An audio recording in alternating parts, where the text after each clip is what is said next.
Lorsque nous parlons de la foi, nous abordons un domaine qui n'est pas toujours facile, parce que c'est un domaine où nous traitons des notions invisibles. Rien de plus difficile que de croire dans l'invisible. Rien de plus difficile que de se battre contre l'invisible. L'apôtre Paul disait qu'il était comme quelqu'un qui frappait, mais non pas comme battant l'air. Et donc il était conscient qu'il y avait un combat à mener. Mais ce combat, ce n'est pas de l'agitation, on ne veut pas remuer de l'air, on ne veut pas brasser de l'air. Mais quand il parle de ce combat, eh bien, il dit, lui, par la foi, qu'il atteint sa cible, atteindre le but, atteindre la cible. Et ce soir, je crois que nous sommes conscients de cela. On sait très bien qu'il y a des souffrances qui ne se traitent pas avec des somnifères, ni des piqûres, ni des traitements humains. Il y a des guerres qui ne se mènent pas avec des armes humaines. Même l'apôtre Paul va dire, moi je n'utilise pas des armes charnelles, mais il dira, j'utilise des armes spirituelles. Alors ce soir, on aimerait que vous sortiez de ce lieu équipés de la tête aux pieds, et que vous puissiez être à même de mener des combats.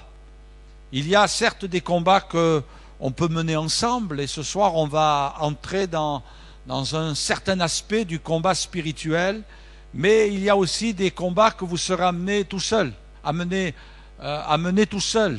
Et là, il faut que votre foi soit fortifiée. Pourquoi dans le monde on est arrivé à dire que finalement on est obligé de confesser cette réalité, c'est que les chrétiens sont des gens qui ne sont pas des êtres humains à part des autres. Ils connaissent les mêmes difficultés, les mêmes combats. Les chrétiens connaissent des conflits au niveau des couples, les chrétiens connaissent des souffrances au niveau du travail, les chrétiens passent aussi par la maladie. Mais comment se fait-il qu'il y a quand même quelque chose en eux? Comment se fait-il qu'ils arrivent à surmonter certaines épreuves? Comment se fait-il qu'ils arrivent à rebondir quand ils passent par des moments difficiles de la vie? Eh bien parce qu'ils sont armés. Ils sont armés. Et ils ont en eux une force invisible, mais qui pourtant est là. Et on est obligé de constater qu'il y a des chrétiens qui traversent des cancers, et qui s'en sortent mieux que d'autres. Il y a des gens qui passent par des conflits, par des difficultés, mais ils s'en sortent, ils rebondissent. Pourquoi ne sombrent-ils pas dans la déprime, dans le suicide? Pourquoi ne sombrent-ils pas dans des réactions démesurées? Parce que la foi est dans leur cœur. Alors ce soir, nous aimerions vous transmettre la foi. Parce que c'est possible, c'est marqué dans la Bible. Il dit transmettre la foi. La Bible dit dans l'épître de Jude, la foi qui a été transmise aux saints, c'est-à-dire aux croyants, ceux qui sont nés de nouveau, une fois pour toutes. Et Dieu veut vous transmettre la foi. Parce que la foi, ce n'est pas quelque chose qui va nous être communiqué comme ça, mais la foi nous est transmise par la prédication, par la parole de Dieu. Et ce soir, nous croyons que Dieu veut agir dans votre cœur. Alors, le thème de ce soir, c'est briser les forteresses. Et j'aimerais lire un passage avec vous dans le livre de l'Exode, au chapitre 17, verset 8e. On va le lire ensemble. Exode, chapitre 17, verset 8. Voilà ce que nous lisons. Amalek vint combattre Israël à Réphidim. Alors Moïse dit à Josué, choisis des hommes, sors et combat Amalek. Demain, je me tiendrai sur le sommet de la colline, la verge de Dieu dans ma main. Josué fit ce que lui avait dit Moïse pour combattre Amalek. Et Moïse, Aaron et Hur montèrent au sommet de la colline. Lorsque Moïse élevait sa main, Israël était le plus fort. Et lorsqu'il baissait sa main, Amalek était le plus fort. Les mains de Moïse étaient fatiguées. Ils prirent une pierre et qu'ils placèrent sous lui, et il s'assit dessus. Aaron et Hur soutenaient ses mains, l'un d'un côté, l'autre de l'autre, et ses mains restèrent fermes jusqu'au coucher du soleil. Et Josué vainquit Amalek, et son peuple au tranchant de l'épée. L'Éternel dit à Moïse, écris cela dans le livre pour que le souvenir s'en conserve, et déclare à Josué que j'effacerai la mémoire d'Amalek de dessous les cieux. Moïse bâtit un autel et lui donna le nom et lui donna pour nom l'Éternel ma bannière. Et il dit, parce que la main a été levée sur le trône de l'Éternel, il y aura guerre de l'Éternel contre Amalek de génération en génération. Amen. J'aimerais vous dire une chose ce soir, c'est que cette histoire dont nous avons pris soin de lire et de redécouvrir ou de découvrir pour certains, eh bien, nous amène à une réalité, à la réalité d'aujourd'hui.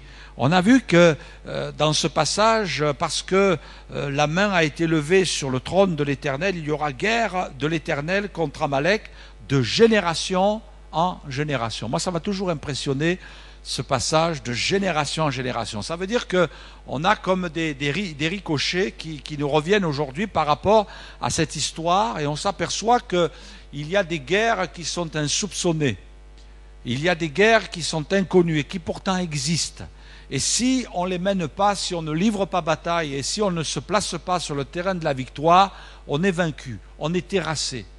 Et malheureusement, il y a beaucoup de gens sur notre terre qui ne connaissent pas cette guerre surnaturelle, cette guerre dans le monde invisible.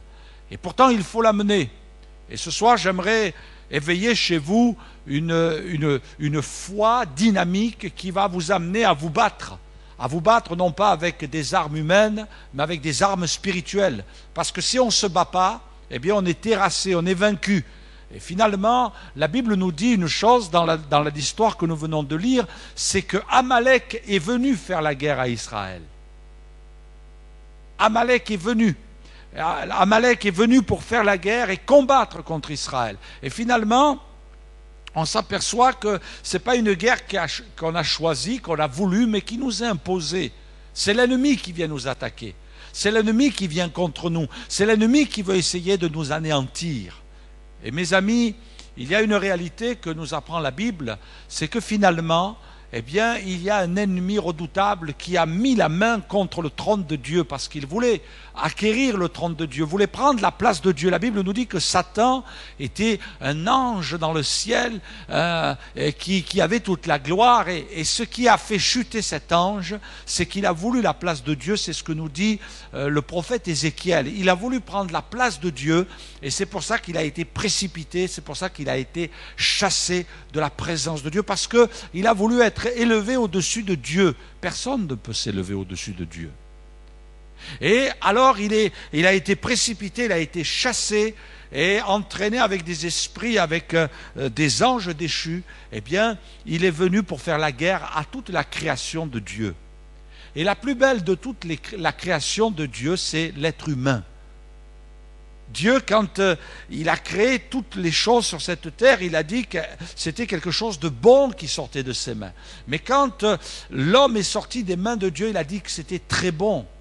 Et c'est pour cela qu'il y a une grande colère dans le cœur de l'ennemi à l'égard de la créature de Dieu, de ce qui est l'objet de l'amour de Dieu. Et ce soir, j'aimerais vous dire, vous êtes l'objet de l'amour de Dieu. Dieu vous aime.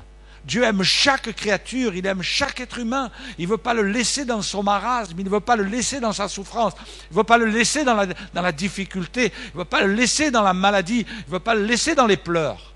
Parce que nous sommes l'objet de son amour. Dieu nous aime, Dieu t'aime. Et quand il te regarde, eh bien, il dit, ah, t'es ma créature. Et quand il te regarde, même si toi, tu as une autre vision de toi-même, quand il te regarde, tu te dis, oh, qu'il est beau celui-là. Amen. Oh, qu'elle est belle celle-là. Alors, je ne vais pas vous inviter à vous dire que vous êtes beaux l'un l'autre parce que bon, ça risque de créer la confusion. Mais toujours est-il que quand Dieu nous regarde, il dit, ah, qu'il est beau celui-là, même si vous trouvez que vous avez des défauts. Même si vous trouvez que vous n'êtes pas si beau que cela. Pourquoi? Parce que le regard de Dieu va transpercer l'enveloppe physique et il va voir notre cœur. Il va voir notre cœur. La Bible nous dit qu'un jour, il y a un jeune homme qui est venu vers Jésus. Et la Bible nous dit que quand Jésus l'a vu, il nous a dit Jésus l'aima. Amen. Qu'est-ce que vous en pensez de ça? Jésus l'aima. Et quand Jésus Eh bien, si je peux imaginer ainsi, quand il vous avait arrivé ce soir à la réunion, ses regards se sont portés sur vous et il a dit, ah, je l'aime celui-là, je l'aime celle-là. Et c'est pour cela que le diable est en colère. Et quand vous regardez ce que les hommes sont capables de faire, on ne trouve nulle part ailleurs dans toute la création de telles aberrations. Si un animal va tuer, c'est parce que ça fait partie de la chaîne alimentaire et c'est parce qu'il va manger, il ne va pas tuer pour rien. Et même quand un animal tue parce que c'est un prédateur, parce que c'est un animal qui est carnivore, eh bien, vous savez ce qu'il y a? Il y a une sélection naturelle. Il y a une sélection naturelle. Et ça, vous le voyez dans tous les milieux, que ce soit le milieu marin, que ce soit le milieu terrestre. Eh bien, les animaux ont reçu de la part de Dieu cette faculté que quand ils doivent s'attaquer à un troupeau, ils vont toujours s'attaquer à l'animal qui présente une certaine infirmité, qui a une certaine faiblesse. Et même, Pascal Fouliard, il peut le confirmer, qui est un spécialiste de la pêche au brochet, eh bien, si le poisson il est un petit peu, eh bien, on va attaquer ce poisson-là. Mais ce qui se passe, c'est que nous, on a mis un hameçon au bout. Hein? Mais toujours est-il que dans la nature, parmi le monde animal, on ne voit pas ce que l'homme est capable d'infliger à sa propre, à ses semblables. Les hommes sont capables de cruauté, sont capables de choses atroces. Il y a des intérêts humains. On ne va pas faire de sentimentalisme, on ne va pas faire de sentiments. Oh, le principal, c'est qu'on arrive à nos fins. C'est terrible. Et quand on voit aujourd'hui les sources de conflit, bien sûr, il y aurait tellement à dire à ce sujet. Tellement à dire. Le diable est venu pour faire la guerre à la créature de Dieu, cette créature qu'il aime. Et aussi on voit les résultats. Mais aujourd'hui, Dieu nous dit dans sa parole, eh bien tu ne vas pas te laisser faire. Tu vas te battre. Israël n'a pas dit, oh là là, hé les gars, on va partir, on va laisser faire. Oh là, il vaut mieux courber le dos, il vaut mieux se taire, il vaut mieux se laisser faire. Mais sur le plan de la foi, Dieu nous dit, non, non, il faut te battre. Il faut te battre. Il ne faut pas te laisser faire. Et ce soir, eh bien on vous invite à réagir d'une manière spirituelle, afin que vous puissiez réaliser que finalement vous n'êtes pas si faible que ça, mais qu'en vous, Dieu vous a donné le moyen de vous battre. Et finalement, quand Amalek, ce peuple ennemi, est venu faire la guerre à Israël, eh bien Moïse, il a dit, eh bien on va se battre. Allez, on y va. Et il va appeler son serviteur Josué. Il dit, toi, tu vas aller là-bas dans la plaine et moi, je vais aller sur la montagne avec Aaron et Hur. Et nous, on va lever nos mains vers le ciel et on va compter sur le secours de Dieu. Alors, c'est une drôle de stratégie, ça. Hein. Bien sûr, il faut mettre en pratique une certaine stratégie. Parce que si vous vous battez n'importe comment, vous êtes vaincu d'avance. Mais il y a la stratégie de Dieu. Aucune stratégie de combat sur le plan militaire ne saurait accepter ce qui s'est passé là. Au contraire, on va déployer toutes les forces sur la plaine et on va ainsi essayer de faire reculer l'ennemi. Non, non, non, non. Et finalement, on s'aperçoit que c'était quelque chose d'assez particulier parce que quand Moïse avait les bras levés au ciel, eh bien, Amalek reculait parce qu'il était vaincu. Mais lorsque la fatigue le gagnait, qui baissait les bras, eh bien c'était Amalek qui gagnait le terrain et qui gagnait la victoire. Et finalement, la Bible nous dit qu'on est venu trouver une solution pour soutenir les bras de Moïse afin que le peuple soit vainqueur et que l'ennemi soit terrassé. Et ce soir, nous aimerions vous dire, mes amis, eh bien l'ennemi vient attaquer. Et c'est souvent quand il est démasqué qu'il vient attaquer. Et il ne faut pas avoir peur, vous qui venez écouter l'Évangile, vous qui vous approchez de Dieu, de commencer à avoir des réactions. De voir que, avant, quand vous ne connaissiez pas Dieu, il y avait certains combats que vous ne connaissiez pas, mais que maintenant, depuis que vous êtes engagé dans la foi, ça commence à remuer. Ça commence à se réveiller. Pourquoi ? Israël était en train d'aller vers la bénédiction, et on a comme l'ennemi qui vient barrer la route. Il ne faut pas se décourager. Quelquefois, on se décourage trop vite, alors qu'on est sur le terrain de la victoire. Et là, le peuple ne va pas reculer en disant « Oh là là, mais qu'est-ce qu'on va faire ?» Non, non, non, il faut y aller, il faut aller jusqu'au bout. Eh bien, cet ennemi va s'écarter. Et j'aimerais vous dire, mes amis, quelles que soient les difficultés que vous rencontrez, il y a toujours une solution en Dieu. Il y a toujours une solution en Dieu. Dieu nous sort des impasses les plus difficiles. D'ailleurs, il y a une version, une certaine version, qui parle de Dieu qui nous sort de toutes nos impasses. L'apôtre Paul va dire qu'il est passé par des combats, par des difficultés, et il va dire « Le Seigneur m'a délivré de toutes. » De toutes. C'est impressionnant quand même. Quand il fait le bilan de sa vie, et pourtant il est passé par des moments où plusieurs fois on l'a mis on a voulu le mettre à mort, plusieurs fois on a voulu s'opposer à lui, plusieurs fois il y a eu des menaces, des choses terribles, il s'est retrouvé en prison plusieurs fois, et il pourra dire à un moment donné, en faisant le constat de sa vie, le Seigneur m'a délivré de toutes. Impressionnant, hein? Alors il n'y a pas de raison. Le Dieu de la Bible est celui qui nous délivre de toutes nos difficultés, à partir du moment où on sait lui faire confiance. Pourquoi cette bataille? Eh bien, premièrement, parce que l'ennemi est dérangé. Deuxièmement, parce que l'ennemi est perturbé dans son action. Il est empêché de faire ce qu'il a prévu. Troisièmement, parce que l'ennemi va être délogé de son territoire. Et quatrièmement, parce que l'ennemi va subir une grande défaite. Il flaire qu'il va subir une grande défaite. Et c'est ce qui se passe dans notre vie aussi.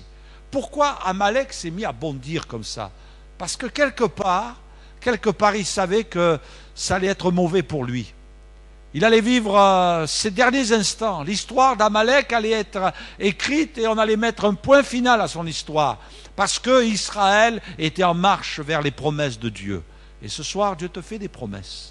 Il fait la promesse de te sauver, il fait la promesse de te transformer, il fait la promesse de te guérir, il fait la promesse d'être avec toi tous les jours. Il y en a, alors s'il fallait que je les cite, comme je disais dimanche, il y en a 32 000. Hein. Alors bon, je vais en citer peut-être 32, mais il va me manquer des zéros. Hein. Mais la Bible nous montre, bon, je n'ai pas pu vérifier, pardonnez-moi, mais quelqu'un disait, après avoir lu, il a peut-être passé, il a fait toute la lecture de la Bible en notant sur un cahier toutes les promesses de Dieu, et à la fin, il est arrivé à 32 000 promesses que Dieu avait faites à l'humanité. C'est merveilleux quand même. Il y a de quoi faire. Hein. Alors allez-y, lisez la Bible. Vous allez bien en trouver une pour vous. Hein. Non? Qu'est-ce que vous en pensez? Ah, dans les 32 000, bon, elles sont toutes pour vous de toute façon. Et même si nous sommes une multitude de croyants sur la terre, de gens qui ont la foi, eh bien ça ne fait rien. La Bible, c'est un livre particulier qui a été écrit pour chacun de nous individuellement. Ça nous concerne. Moi je suis content de savoir que la Bible, c'est pour un tel, mais d'abord c'est pour moi. Je ne suis pas égoïste, mais je dois le réaliser, vous devez le réaliser. Et Dieu fait des promesses, et finalement, toutes ces promesses, elles s'accomplissent. Et ça, quelque part, ça dérange l'ennemi de nos âmes. Alors, il se dresse devant nous comme une forteresse, il essaie de nous amener à reculer, à faire demi-tour. Et quelquefois, il y a des gens, ils sont tentés de dire « Oh, ben si c'est comme ça, j'abandonne tout. » Surtout pas. Surtout pas. Ne fais pas cette erreur. Reste attaché à Dieu. Persévère. Sois confiant. Même si les éléments extérieurs te montrent que tu n'y arriveras pas, finalement, il y avait une montagne sur laquelle Moïse est monté, parce que finalement, ce qui est important, c'est de regarder en haut, parce que si tu as un bon regard en haut, ça a des répercussions en bas. Ce que tu traites dans le monde spirituel aura des conséquences dans le monde terrestre. Eh oui, ça paraît facile, mais c'est comme ça. C'est comme ça. D'ailleurs, on a ce passage dans la parole de Dieu où il est dit, je vous le dis en vérité, dans Matthieu 18, verset 18, tout ce que vous lierez sur la terre sera lié dans le ciel, et tout ce que vous délierez sur la terre sera délié dans le ciel. C'est l'image de l'autorité que Dieu nous a donnée par rapport au monde terrestre. C'est par rapport à ce qui se passe là-haut. Si tu exerces ta foi, eh bien, il y a quelque chose qui se passe dans le monde céleste. Et finalement, c'est ce que Dieu attend de chacun de nous ce soir. Dieu veut que tu tu lui fasses confiance et que tu comprennes que le combat spirituel va avoir des répercussions sur la terre. Ton état spirituel va avoir des répercussions dans ta vie de tous les jours. C'est pour ça que c'est important de prendre des forces et de nourrir sa foi, de s'entretenir et de marcher tous les jours avec le Seigneur. Qu'est-ce que ça veut dire Moïse sur la montagne? Il est monté sur cette montagne, bien sûr selon une révélation de Dieu, et là il levait les mains vers le ciel et Amalek reculait. Mais c'est l'image de Jésus qui est mort sur la croix. La Bible nous dit qu'il a été crucifié sur un mont qui s'appelait Golgotha. Et là, la Bible nous dit que sur la croix, il y a eu la plus grande de toutes les victoires qui ont été accomplies. Regardez ce que dit le Seigneur au sujet de cette victoire. Dans les Colossiens, il est écrit que Jésus a effacé l'acte dont les ordonnances nous condamnaient et qui subsistait contre nous, et il l'a détruit en le clouant à la croix. Il a dépouillé les dominations, les puissances des ténèbres, les autorités, il les a dépouillées. Dans une autre version, il est dit, il les a désarmées et les a livrées publiquement en spectacle en triomphant d'elles par la croix. Vous voyez, 2 fois il est parlé de la croix.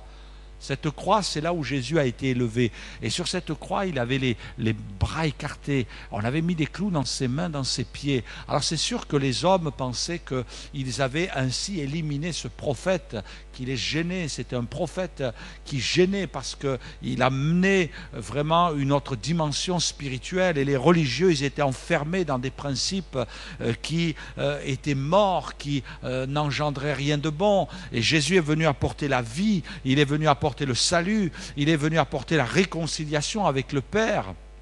Il est sur la croix, et là, c'est la défaite de l'ennemi. L'ennemi est terrassé, il a été écrasé, et la Bible dit il a été désarmé, il a été dépouillé, complètement dépouillé. Une armée sans armes, c'est quoi une armée sans armes? C'est plus rien. C'est plus rien. Et finalement, l'ennemi, il est là, il existe toujours. C'est pas parce qu'on est chrétien qu'il est mort. C'est pas parce qu'il est chrétien qu'on est chrétien que, pardon, lui il ne l'est pas, mais que nous sommes chrétiens et que finalement il ne peut plus rien faire, il ne peut plus rien accomplir. Non, il est devant nous, certes. Mais parce que Jésus est dans notre cœur, parce que la croix est dans notre vie, parce qu'on a accepté Jésus comme notre sauveur, alors il est désarmé. On peut lui dire, écoute, tu es là, tu existes toujours, tu peux faire du bruit, tu peux laisser sortir des rugissements, mais c'est tout. La Bible dit, le diable est comme un lion rugissant, c'est vrai, tu peux rugir, mais tes dents, elles ont été limées. Il a les dents limées, il ne peut plus rien. Les griffes, elles ont été coupées. Il ne peut plus. Maintenant, c'est comme si c'était un petit chat, vous pouvez... Non, quand même pas jusque-là. Mais quelque part, il est désarmé. Il est certes là, mais il est désarmé, parce qu'il y a la croix. Parce qu'il y a la croix. Et vous savez ce que dit la Bible? Elle dit, si vous avez la foi pour lui résister, il va reculer. Il va reculer. Résistez-lui avec une foi ferme et il va reculer. Parce que la vision n'est plus tout à fait la même. L'ennemi n'a plus la même vision sur nous. Parce que nous sommes des enfants de Dieu, parce que nous sommes nés de nouveau. Et ce que Dieu veut, mon ami, c'est que tu naisses de nouveau. La victoire, c'est le renversement du royaume de Satan. La croix, pardon, est le renversement du royaume de Satan. La croix est une protection. Est une protection. La croix, c'est la défaite cuisante de l'ennemi. L'ennemi a été terrassé, il a peur de la croix, parce que là, il a été dépouillé. Et finalement, tous les actes qui nous condamnaient, toute la culpabilité, tout ce péché qui était contre nous, qui pesait sur nous, tout notre passé lourd qui était sur nos épaules, tout a été enlevé. La Bible dit, il a effacé. Il a effacé. Il n'a pas rangé dans un tiroir, dans un dossier, en disant, oh, si tu ne te tiens pas bien, je vais sortir le petit dossier et te rappeler tout ce que tu as fait dans le passé. Non, non, non, non. Dieu, il efface. Vous voyez, Dieu a une faculté, bien sûr, il en a bien plus qu'une, mais une des facultés de Dieu, c'est que Dieu a le pouvoir d'oublier. Nous, on ne peut pas. On ne peut pas oublier. Même dans l'éternité, on gardera encore de la mémoire. C'est terrible, hein? Parce qu'on le voit dans la Bible que certains se sont souvenus. Il y en a un, il se dit, oh, j'ai des frères. Il n'avait pas oublié qu'il avait des frères. Hein? Il y en a qui se rappellent ce qu'ils ont fait, quand on le voit dans le ciel. Mais voyez-vous, là, une des facultés de Dieu, c'est qu'il a le pouvoir d'effacer de sa mémoire certains faits. La Bible dit que nos péchés, Dieu les oublie. Il les a jetés au fond de la mer. Il les a oubliés. Il dit c'est fini. Et quand on va se présenter devant Dieu, parce qu'on aura reçu Jésus dans notre cœur, parce que Jésus aura été notre sauveur, eh bien mes amis, je vous invite, si vous en avez l'occasion, lorsque vous allez vous trouver devant le tribunal de Dieu, et que vous allez devoir rendre compte, et que vous direz à Dieu, Seigneur, par rapport à mon passé, par rapport à mon péché, eh bien le Seigneur dira, je ne m'en souviens pas. Je ne m'en rappelle pas. Complètement oublié. Il a effacé. Pourquoi? Parce que c'est l'œuvre de la croix. Parce que la croix, elle efface. Même si nous, on a du mal à oublier ce passé douloureux qu'on a vécu, ces difficultés de la vie, les combats qu'on a pu vivre dans la vie, des choses qui sont encore là et qui nous font souffrir, eh bien, mon ami, je veux te dire une chose. C'est que si toi, tu n'arrives pas à oublier parce que tu es tout à fait humain, eh bien, Dieu te dit, moi, je les ai oubliées, ces choses-là. On ne peut pas effacer notre passé. On aimerait bien effacer. Hein? Est-ce qu'il y a des choses que vous aimeriez effacer? Aïe, aïe, aïe. Les plus jeunes, ils sont en train de chercher. Et plus on va dans l'âge, et plus on sent dans vos yeux que ça défile là. Eh oui, il y a bien des choses qu'on aimerait effacer. Hein? Des erreurs qu'on a faites. C'est pas vrai? Mais on ne peut pas. Mais Dieu dit, moi je les efface. Parce que la croix efface. Et quand tu te sens accusé, quand tu sens que l'ennemi veut t'accuser, eh bien tu peux dire, Dieu a effacé. Alors moi, ma mémoire, elle a enregistré parce que je n'ai pas cette faculté, mais Dieu a effacé. Alléluia. Dieu a effacé. Dieu te pardonne. Dieu pardonne par la croix. Dieu pardonne tes péchés. Dieu efface tes péchés. Le royaume des ténèbres est défait par la croix. Et ça, c'est important. Jésus était sur la montagne aussi où il a été crucifié pour chacun de nous. Jésus a dit, quand le Fils de l'homme aura été élevé, eh bien, j'attirerai tous les hommes à moi. Et ce soir, nous t'invitons à venir à Jésus. T'invitons à t'approcher de Jésus. Nous t'invitons à venir près de lui. Regarde ce qu'il est écrit, mon ami, dans l'épître de Jean, celui qui pêche est du diable, car le diable pêche dès le commencement, et il est marqué le Fils de Dieu, Jésus, le Fils de Dieu, apparu afin de détruire les œuvres du diable. Est-ce que tu sais ce soir que tu peux détruire l'influence du diable dans ta vie? Les effets de l'ennemi dans ta vie? Tout ce qu'il a pu échafauder dans ta vie, tout ce qu'il a pu construire dans ta vie. Tu t'imagines, mon ami? Tout à l'heure, on parlait de ce titre, briser les forteresses, mais il y a bien des choses que le diable a construites dans nos vies. Bien des choses qu'il a construites dans nos vies. Depuis des années, il est à l'œuvre. Mais en un instant ce soir, tout ce qu'il a construit, c'est pas que ça peut, mais ça va s'écrouler. Ça va s'écrouler. Amen. Ça va s'écrouler. Est-ce qu'il y a encore des choses que l'adversaire a bâties dans votre vie? Est-ce qu'il y a encore des choses qui sont en place? Ce soir, tout va être secoué, tout va être ébranlé, tout va s'écrouler, ta vie va changer. Est-ce que tu le veux? Quand on s'approche de cette montagne et qu'on voit Moïse avec les mains levées vers le ciel, c'est l'image de Jésus. Et Jésus, lui, il a levé ses mains vers le ciel. Ses mains ont été, même pour pas qu'elles baissent et qu'elles sombrent, on a mis des clous dans ses mains, dans ses pieds. Et là, ses mains sont levées vers le ciel et il prie, Père, pardonne-leur car ils ne savent ce qu'ils font. Le Seigneur vient avec son pardon ce soir et il vient détruire. Jésus a paru afin de détruire les œuvres du diable. Alléluia. En fait, c'est un combat que Jésus a mené pour nous. Et ce soir, notre combat à nous, c'est de croire. c'est d'accepter. Et ensuite, les mains levées vers le ciel, c'est l'image de la prière. De la prière, tu peux prier. Ouvre ta bouche ce soir. Est-ce que tu sais que ta prière a de la puissance? Est-ce que tu sais que ta prière va avoir des effets? Alors peut-être on n'ose pas. Quelquefois les gens me disent, pasteur, je ne sais pas prier, je ne sais pas comment il faut faire. Alors Jésus nous a donné un exemple. Il dit, voici donc comment vous devez prier.